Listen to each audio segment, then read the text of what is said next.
Primera carta a los Corintios, capítulo 10, versículo 1.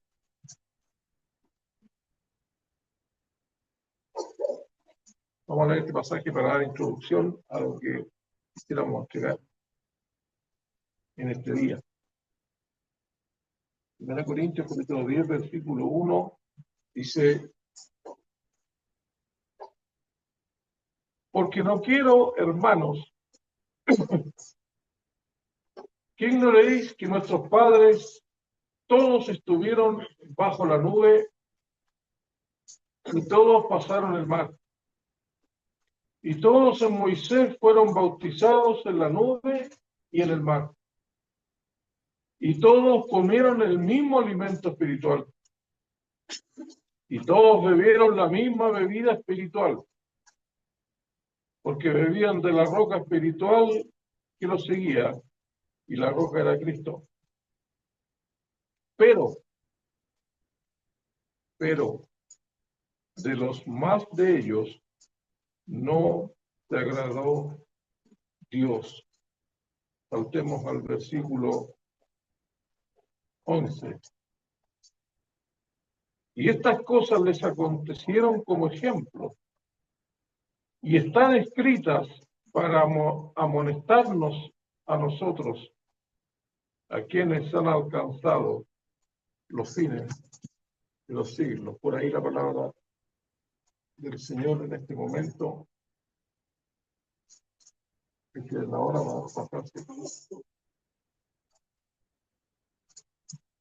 Está hablando del pueblo de Israel y está recordándoles el tiempo en que salieron de Egipto y vagaron por el desierto. Y dice que los padres todos estuvieron bajo la nube, todos los que salieron. Todos pasaron el mar. Y todos en Moisés fueron bautizados en la nube y en el mar. Y todos comieron el mismo alimento espiritual. Y todos bebieron la misma bebida espiritual. Todos, no faltó ninguno. En ese tiempo en que vagaron por el desierto y recibieron las bendiciones, los cuidados de Dios, vieron las maravillas de Dios cuando Dios los sacó. Todos.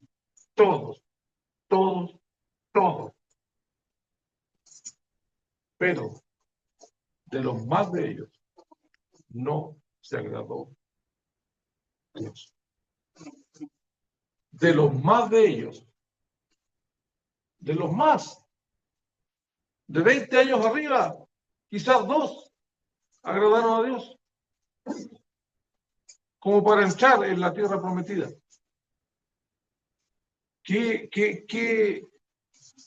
tremendo esto que está diciendo acá. Todos recibieron las bendiciones del Señor y vieron los milagros, pero de los más de ellos no se agradó Dios. Y el versículo 11 dice: y estas cosas les acontecieron como ejemplo, y están escritas para amonestarnos a nosotros, para corregirnos, para exhortarnos, para llamar la atención, de tal forma que nos sirva a nosotros. Para nosotros está escrito, para el beneficio nuestro. Yo me pregunto, y pregunto también a los hermanos, los que somos creyentes, el pueblo de Dios, ahora, la iglesia. Todos escuchamos el Evangelio, todos creímos en el Evangelio, todos creímos en Cristo como el Salvador, todos nos bautizamos en las aguas, nos bautizamos, recibimos el Espíritu Santo, todos disfrutamos de las bendiciones espirituales del Señor dentro de la iglesia, todos por igual. Ninguno se quedó sin recibir el Espíritu Santo, ninguno no tiene la vida eterna, todos alcanzamos la vida eterna. Todos venimos a la iglesia. Todos participamos de la cena del Señor. Todos comemos el pan. Participamos de la copa. Una o copitas. Es otro tema secundario. Pero todos, toda la iglesia. Entonces la pregunta es, en esas condiciones, siendo yo miembro de la iglesia, del cuerpo de la iglesia, y además de una iglesia que se reúne allá en Talca, en Villa Las Américas, ¿se agrada a Dios de mí? ¿Se agrada a Dios de mí? También puedo preguntar respetuosamente para sacar provecho, hermano, hermana. Cuando digo hermano me refiero en términos genéricos, hombre y mujer. No se sientan excluidas las hermanas. ¿Se agrada a Dios de ti? Ha recibido todas las bendiciones que los hijos de Dios recibimos como miembros de la iglesia.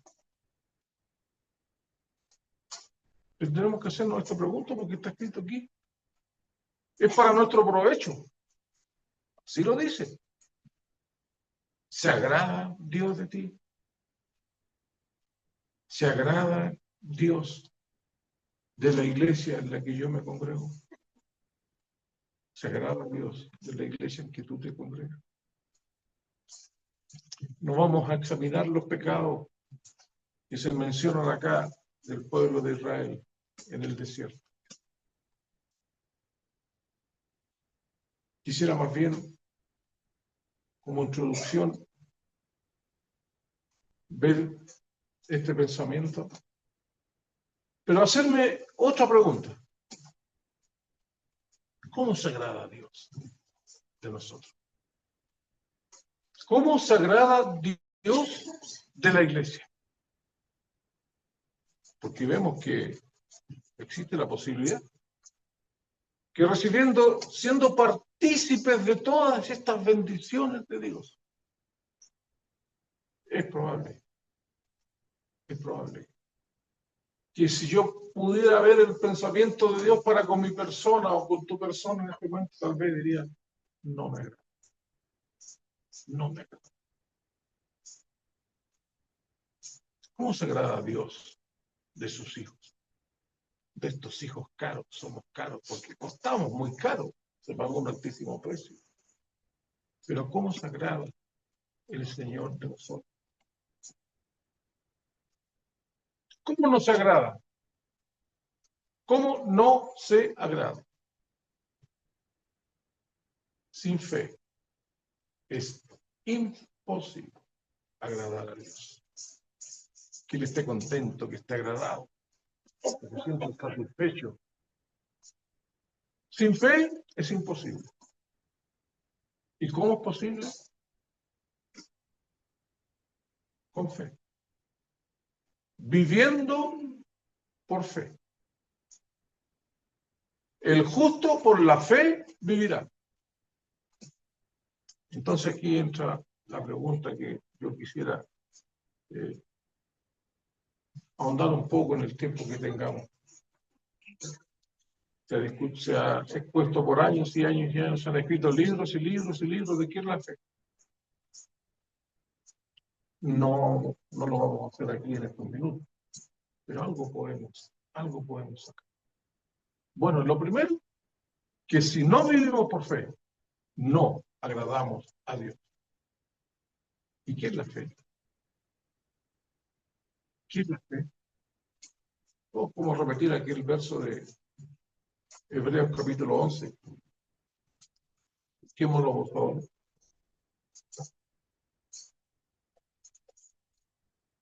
Hebreos capítulo 11, lo sabemos de memoria.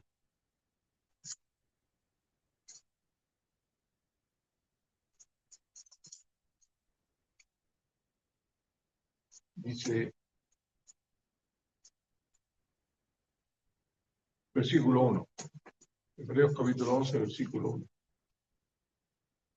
Es, pues, la fe, la certeza de lo que se espera, la convicción de lo que no se ve. muchas partes de la escritura podemos encontrar algunos principios que nos van a ayudar para entender qué es la fe. ¿Para qué?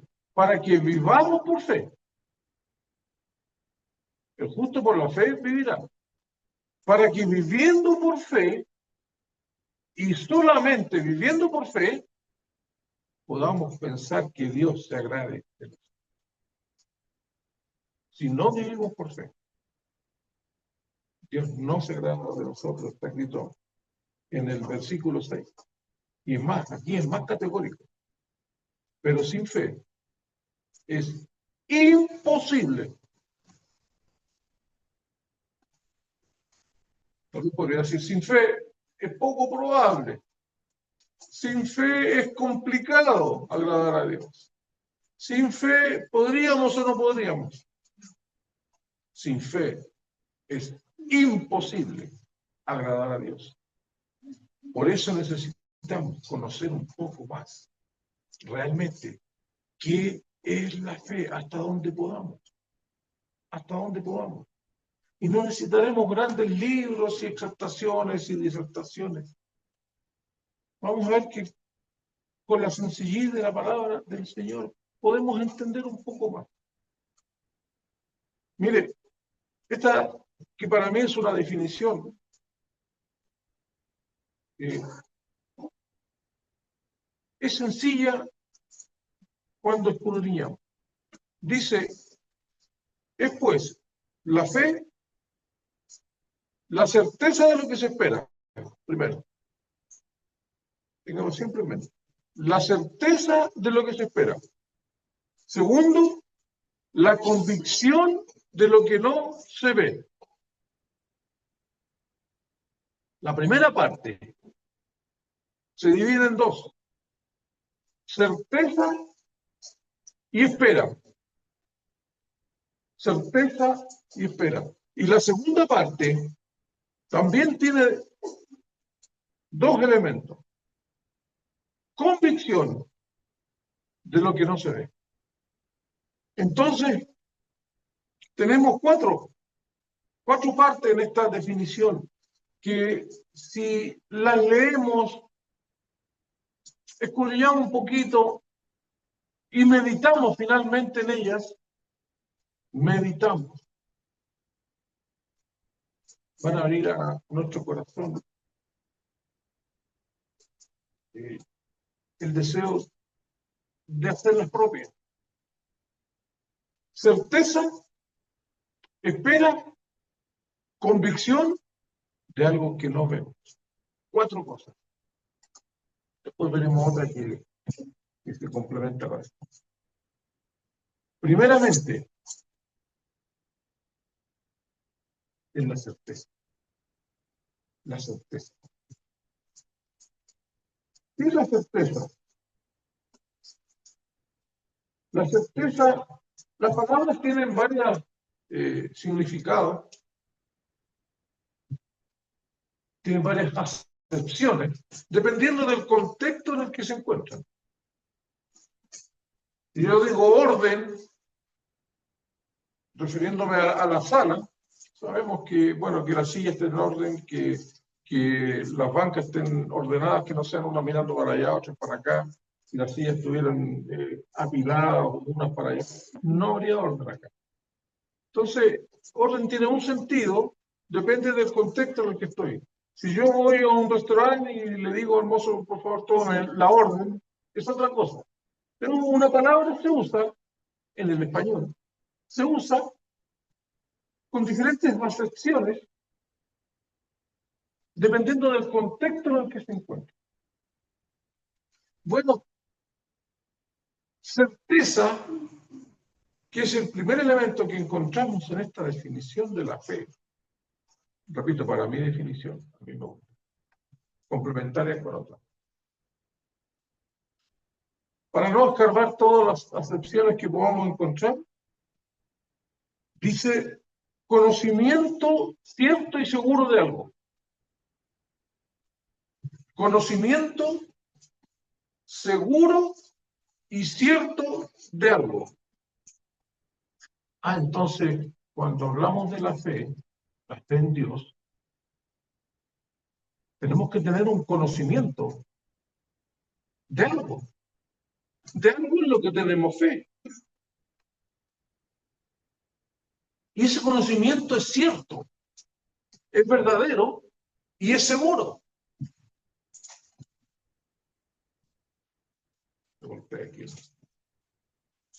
Pero ¿dónde está ese conocimiento? Muchas personas dicen, yo tengo fe en tal cosa.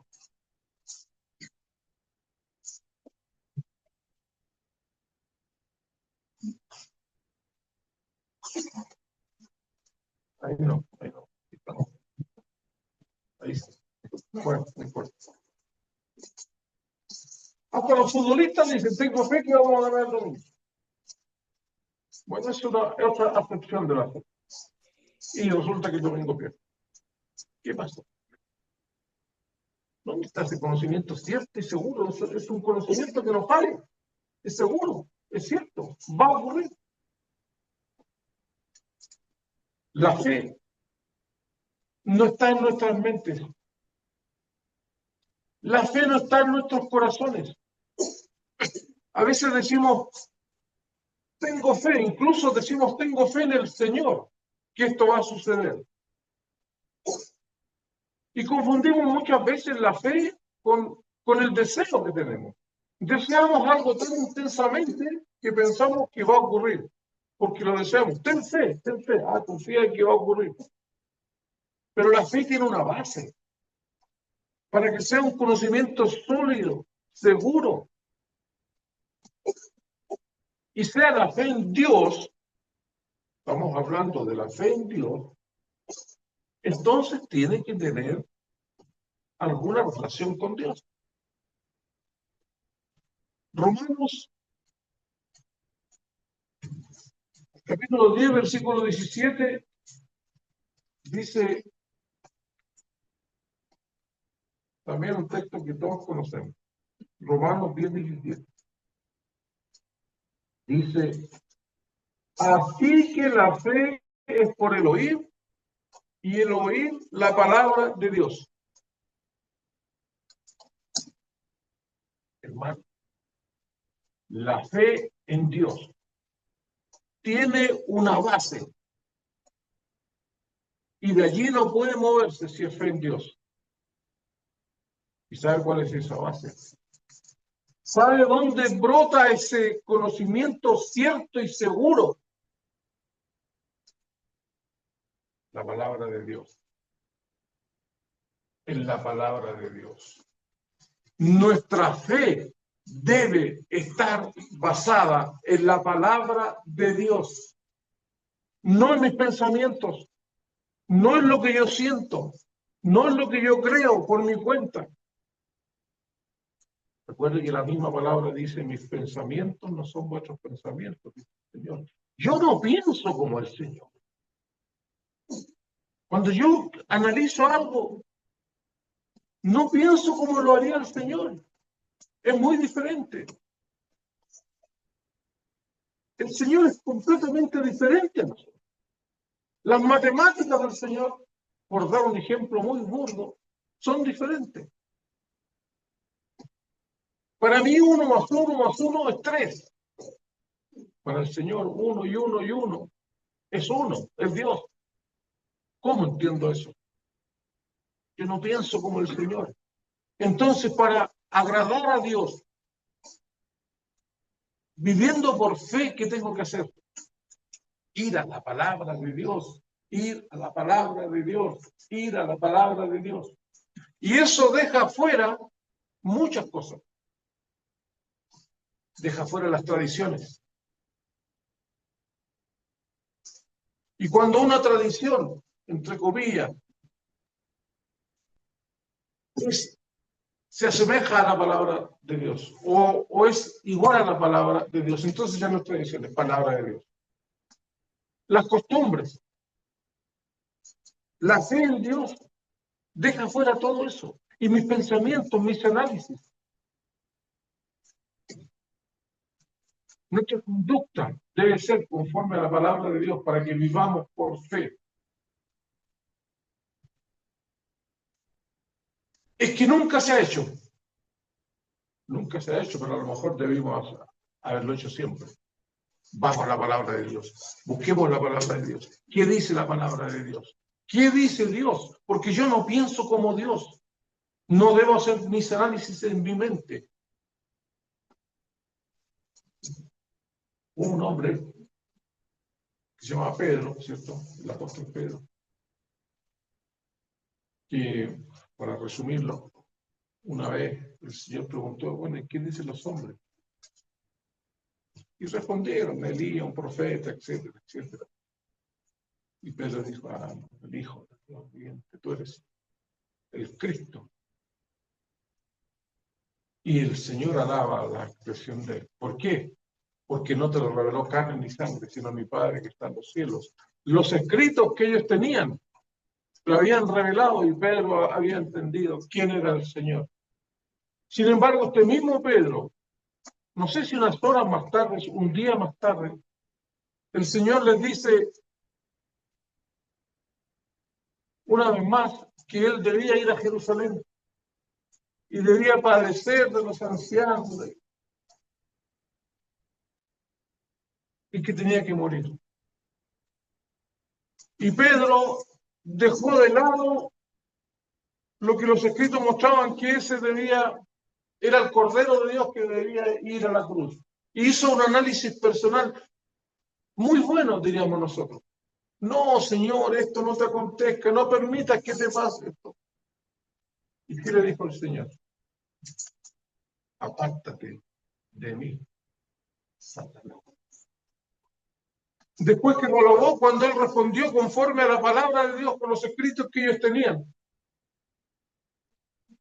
Sabemos, ¿cierto?, que el Señor estaba revelado desde el Génesis hasta el final, y los profetas, como cuando el Señor les habló allí con esos dos que iban a Emaús. Pedro respondió bien la primera vez, conforme a la palabra de Dios. ¿Y después qué hizo? Respondió conforme a sus sentimientos. Buenos sentimientos. ¿Quién va a querer que otra persona sufra, padezca y sea maltratada, sea llevada a la muerte y a la cruz en aquellos tiempos? Nadie lo va a querer, pues son malos sentimientos. Pero al contrario, a la palabra de Dios. Apártate de mí. La fe está basada en la palabra de Dios. Sin palabra de Dios no hay fe en Dios. Y si no hay fe en Dios, Dios no se agrada de nosotros. Dios no se agrada. Y aquí nace otra obligación, diría, otra reflexión. Entonces, debo conocer la palabra de Dios. Debo conocer la palabra de Dios. No puedo andar actuando de acuerdo a mis sentimientos, mis pensamientos, lo que me parece bien, lo que me parece mal. Que no nos pase lo que le pasó a Pedro, un gran apóstol. Debemos conocer la palabra.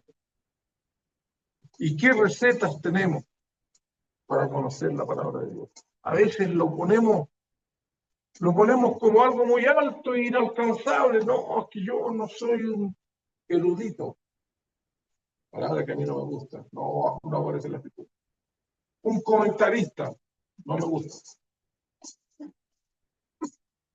Mire,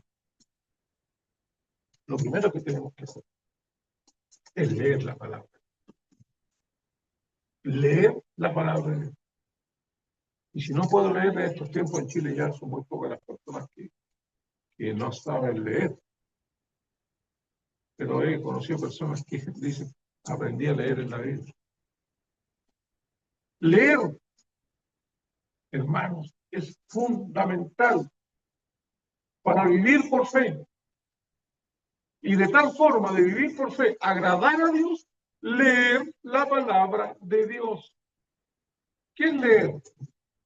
Leer es pasar la mirada por las letras, por lo que está escrito, impreso como sea, y entender el significado de lo que hay ahí. Y eso lo podemos hacer todos, la palabra. Leer la palabra de Dios. Pasar la mirada por lo impreso, comprendiendo el significado de los caracteres que están empleados. Primer paso. Sencillo. Para todos. Hermano, si no leemos la palabra de Dios, es imposible que tengamos fe en Dios. Bueno, leer también podría aplicarse como escuchar. Pero si todos podemos leer, si todos tenemos este libro en nuestras manos por la gracia de Dios, tenemos este libro, podemos leer la palabra de Dios. ¿Cuántas cosas leemos en estos tiempos en que uno toma el teléfono y habla?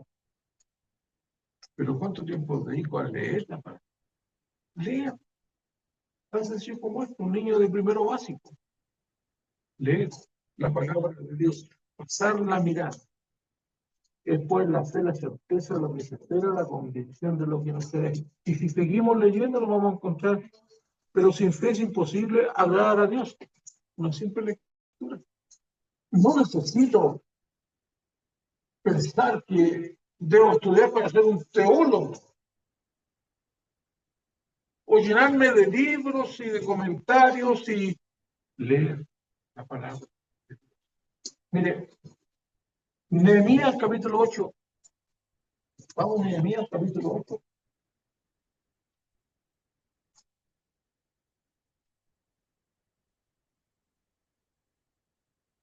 Lo que provoca la palabra de Dios, la solo lectura.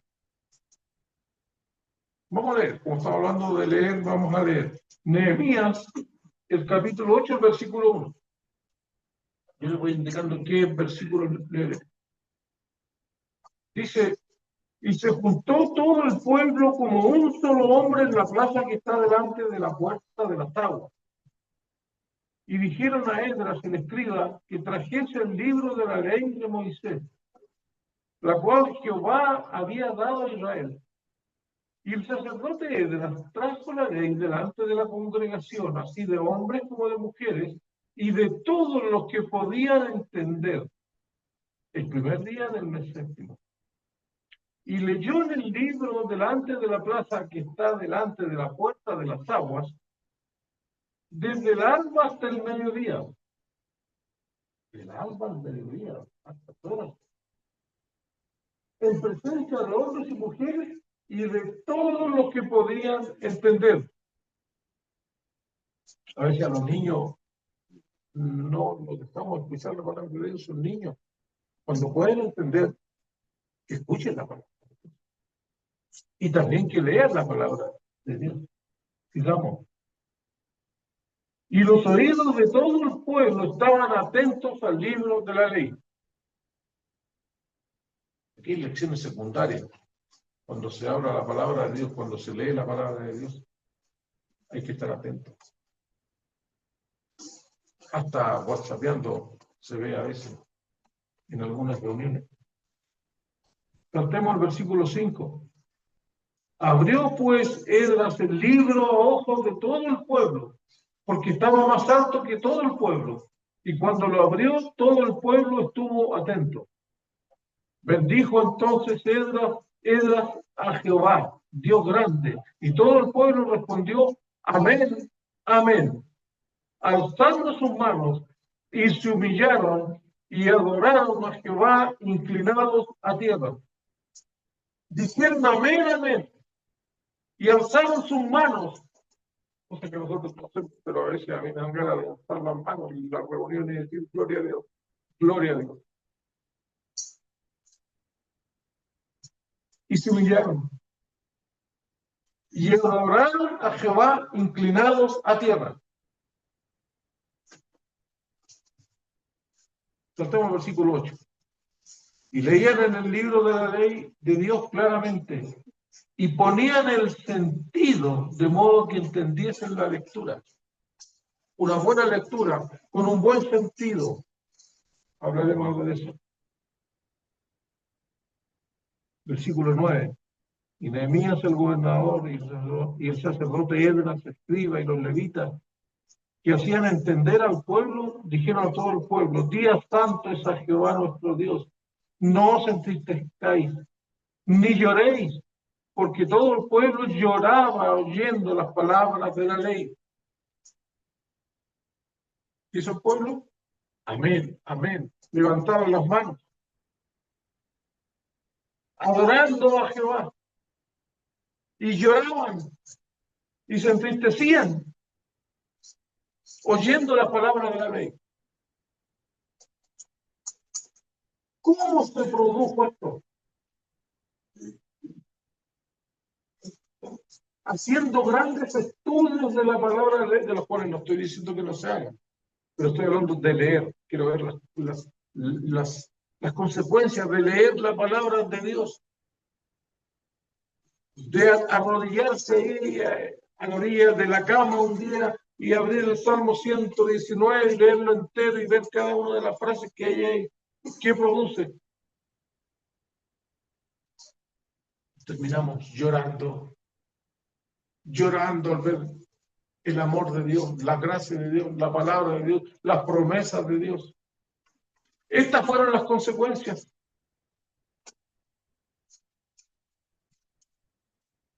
¿Y cuál fue el impulso? ¿Cuál fue el motor que movió a todo esto? Y a nosotros también. Leer la palabra de Dios. Leer la palabra de Dios. El simple paso de la mirada por los caracteres escritos. Hermano, dice que le daban el sentido. Le daban sentido, no era una lectura rápida así y después pensando en otras cosas, lo que se puede hacer. Voy leyendo y voy pensando en otras cosas, hoy no sé ni siquiera a dónde estaba. Dándole el sentido. Y hay cosas que ayudan a entender bien. Por la gracia de Dios tenemos en nuestras manos la Biblia en nuestro idioma, español, castellano. Es bueno estudiar un poquito de gramática, de ortografía española, de cosas sencillas. No estoy diciendo meterse en las conjugaciones verbales, aunque también nos ayudaría mucho. Pero mire, una simple coma puede cambiar el sentido de la frase y lo cambia. Yo digo, no voy a San Felipe. Estoy diciendo que no voy a ir a San Felipe.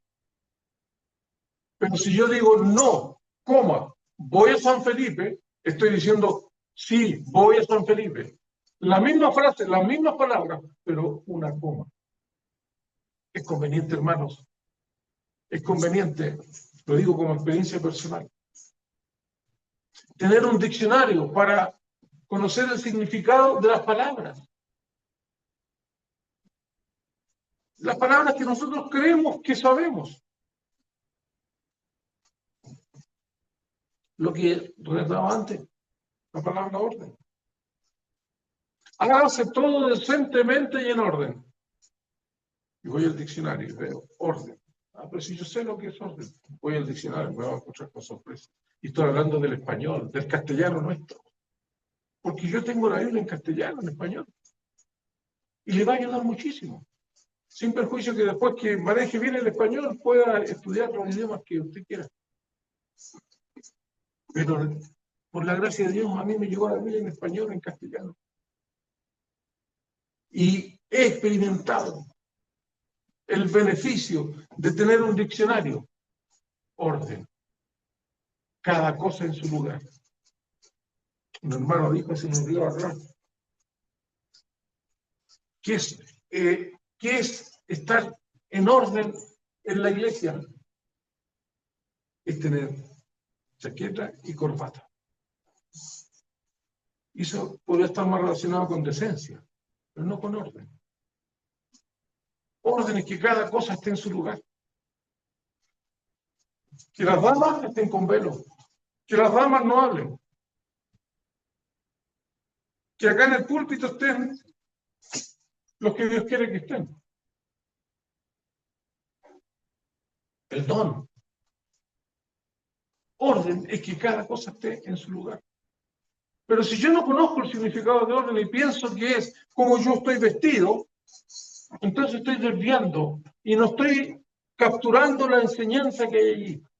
Porque cuando dice hágase todo decentemente y en orden, viene hablando de la cena del Señor, viene hablando de los dones espirituales, viene hablando del amor, viene hablando del don de lenguas, cosas espirituales. Y allí dice hágase todo decentemente y en orden. Hermanos, aprendamos bien nuestro idioma y disfrutémoslo. Siempre recomiendo lo mismo. Toma un diccionario, ahora ni siquiera hace falta un libro, cosa de meterse ahí a la RAE. Y se va a dar cuenta que con la sola lectura,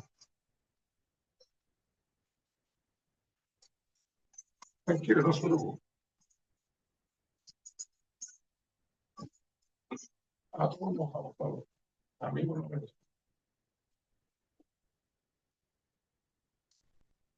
La lectura de la palabra del Señor es fundamental. ¿Para qué? Para conocer la palabra de Dios. Y conociendo la palabra de Dios, tener una vida conforme a lo que Dios quiere de mí. Y de esta forma vivir por fe y viviendo por fe. Agradable. No nos pase eso que veíamos allí del pueblo de Israel. Todos, pero de los más no se agradó a Dios.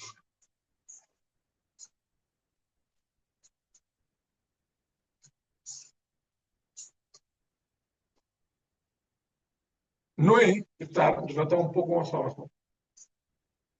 Andaba un día caminando por el campo y dijo, esto lo estoy para que se entienda, dijo, parece que va a llover. Y parece que va a llover mucho. Entonces voy a hacer un arca. Voy a hacer un arca donde nos podamos entrar allí y podamos salvarnos porque va a ser un diluvio. Nunca había llovido. No es eso. Pero a veces nosotros no hacemos eso. Me parece que esto debe ser así. Sí, yo creo que esto es bueno. Y hacemos el análisis de acuerdo a nuestro criterio. Mis pensamientos no son vuestros pensamientos.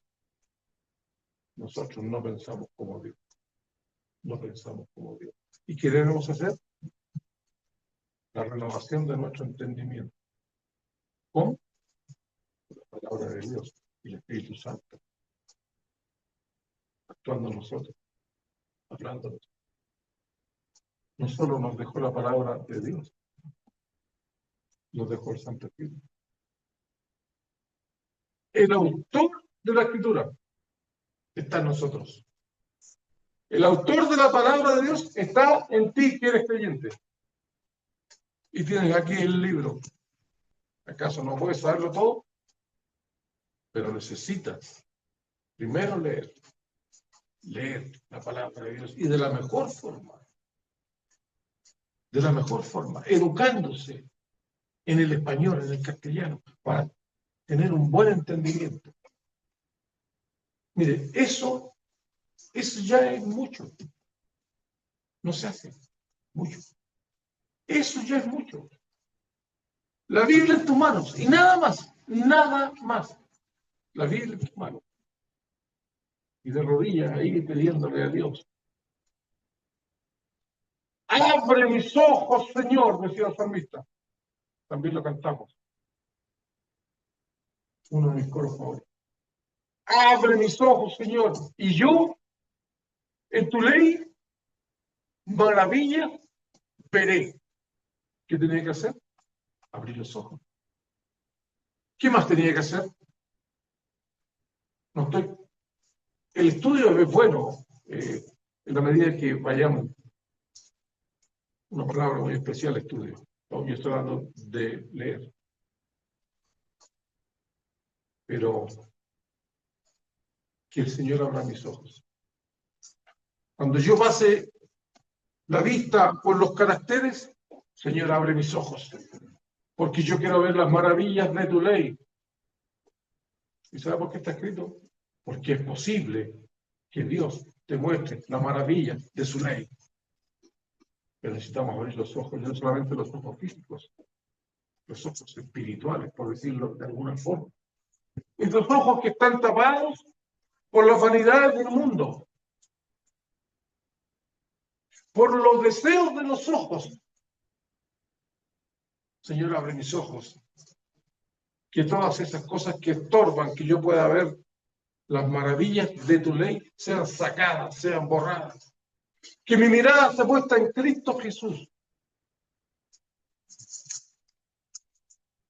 En el capítulo 12, dice, después de todo este capítulo 11 y esta galería de creyentes, puestos los ojos en Jesús. De esta forma se abren nuestros ojos. Abre mis ojos, Señor. Salmo 119. Y yo en tu ley maravillas veré. Leer. Pero hay más. Escudriñar. Escudriñar. Escudriñar la palabra del Señor. Pudiendo leerla, la puedo escudriñar. Escudriñar es examinar, inquirir, averiguar cuidadosamente algo y sus circunstancias. ¿Y sabe qué es tan sencillo como leer? Escudriñar. Escudriñar las escrituras, decía el Señor. Escudriñar las escrituras. Consejo del Señor. ¿Cómo no lo voy a seguir? Escudriñar las escrituras. Hechos capítulo 17, versículos 10 y 11. Hechos capítulo 17, versículos 10 y 11. Sí, dice, había estado Pablo y Silas en Tesalónica y después, bueno, tuvieron todos los conflictos que deben tener los que predican la palabra del Señor fielmente.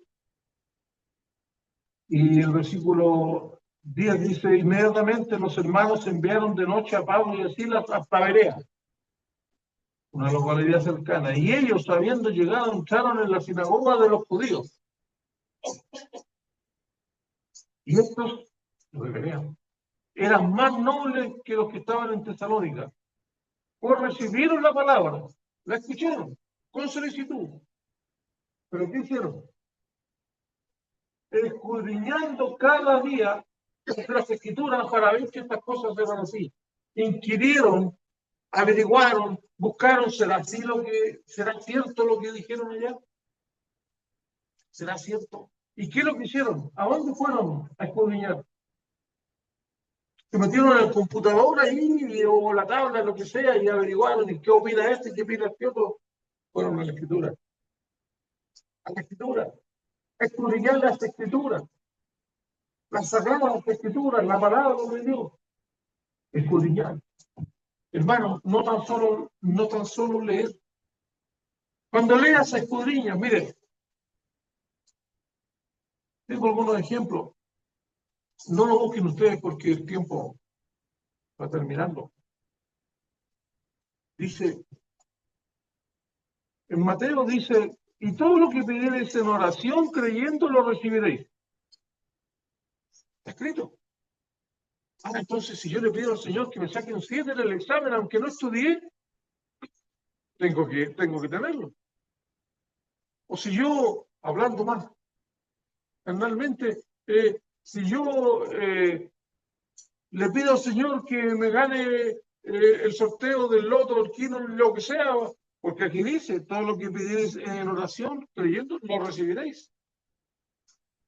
Entonces yo escudriño la escritura y voy al mismo Juan, pero ya en la primera carta de Juan.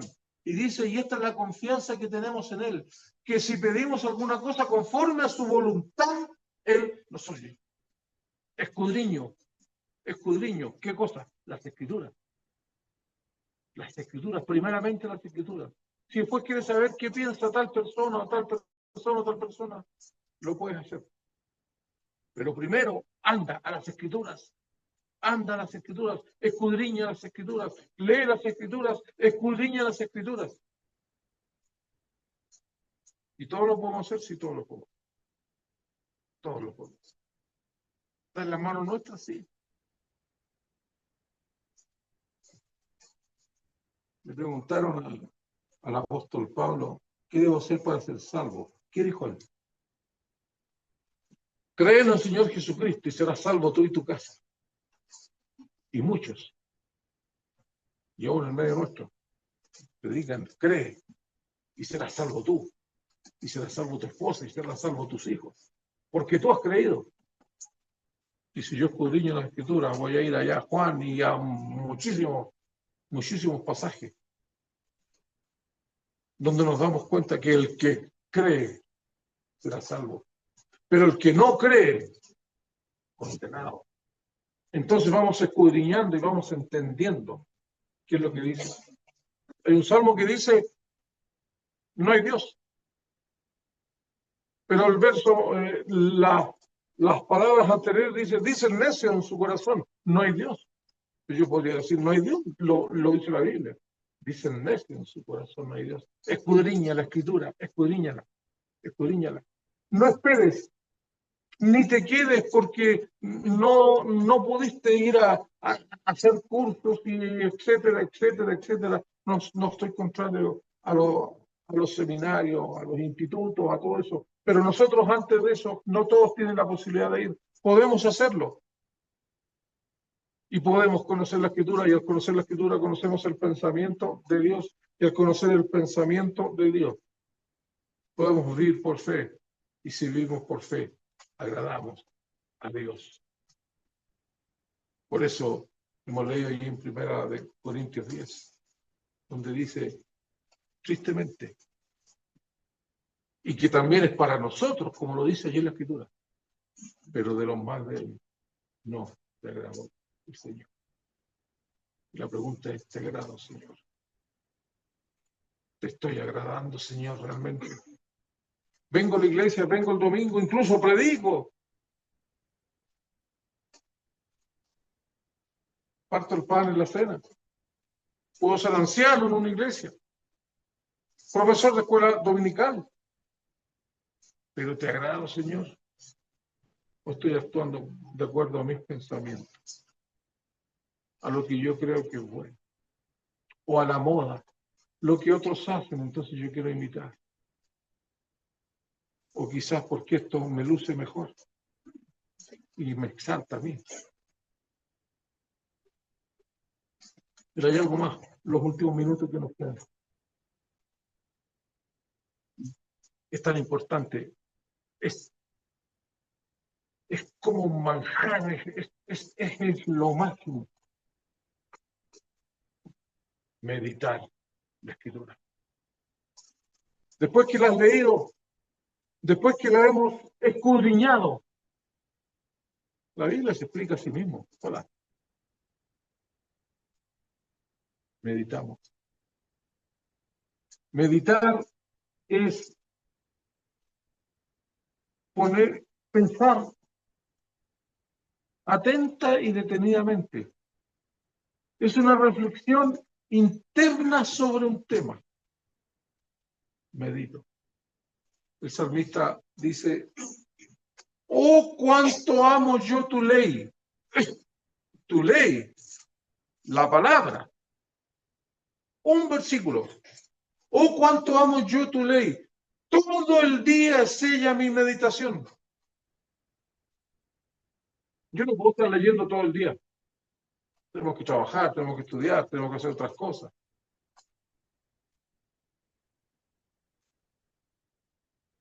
Pero puedo meditar todo el día la palabra. Todo el día la palabra. Un creyente que maneje un vehículo, un camión, lo que sea, kilómetros y kilómetros, horas y horas, leyó un versículo en la mañana. No necesita tener allí mayor información, ni estar consultando. Además, está manejando, pero va a pensar, Señor, ¿qué quieres decir? ¿Qué quieres decir cuando dices que tengo que amar como el Señor amó? Señor, háblame.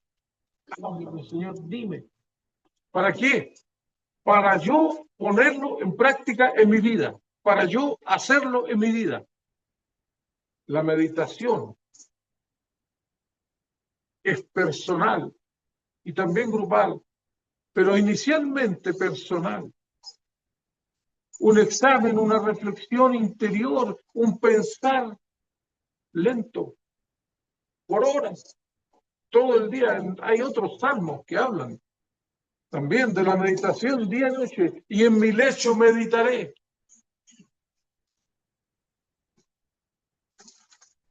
Josué, capítulo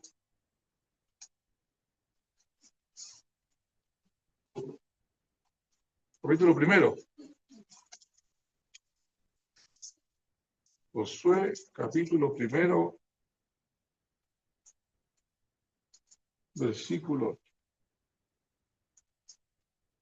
A Josué, continuador de Moisés, se le entrega la gran misión de introducir al pueblo en la tierra. Pero Dios le pone, se le entrega una instrucción. Josué 1:8, lo cantamos. Nunca se apartará de tu boca este libro de la ley, para nosotros la palabra, sino que de día y de noche meditarás en él, pensarás en él, en tu interior, reflexionarás, analizarás.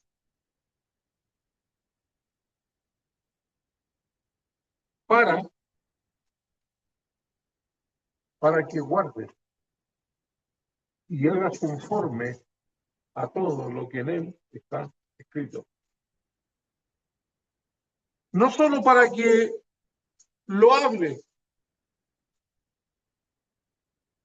no es una meditación para venir y pararse en el púlpito y poder hacer exposiciones de la escritura solamente. Principalmente, inicialmente, para que lo guardes. Guardar es cumplir. Tiene varias acepciones. Yo puedo guardar unos libros, unos muebles, una ropa, pero tiene una acepción, cumplir. Tenía que meditar, pero de día y de noche. De día y de noche. No se puede leer de día y de noche. No se puede escudriñar de día y de noche. He dejado de lado 8 palabras, que es estudiar. Creo que está mal usada. La Biblia no nos llama a estudiar. Leer, escudriñar, meditar, sobre todo meditar. ¿Para qué? Para que vivamos conforme a la palabra de Dios. No para que nos preparemos para dar exhortaciones y prédicas, para vivir la palabra de Dios, para ser como Cristo, para vivir como Cristo. Esa es la función del creyente, esa es la meta del creyente, ser como Cristo. Fuimos predestinados, entre otras cosas, para ser como Cristo, iguales al Hijo de Dios. Y para agradar a Dios debemos vivir por fe. Y vivir por fe es conocer la palabra de Dios. Aquí está el conocimiento cierto y seguro. No está en los libros, que son solamente comentarios. No estoy hablando que hay que quemarlos todos, pero bueno, yo los regalé todos. Dije, voy a regalar unos libros. En 2 días ya no queda ninguno. Leer, escudriñar, meditar. ¿Para qué? Para que guarde, para que cumpla lo que la palabra de Dios dice. Y de esa forma estaremos viviendo por fe. y viviendo por fe, estamos agradando a Dios. Espero abrir un pequeño surco, hermano, para que nos interesemos en esto. Es leer la palabra de Dios. La solo lectura provoca lo que vimos ahí en Nehemías. Arrepentían, decían amén, aleluya, gloria a Dios, levantaban sus manos y lloraban cuando veían que no cumplían lo que Dios estaba pidiéndoles.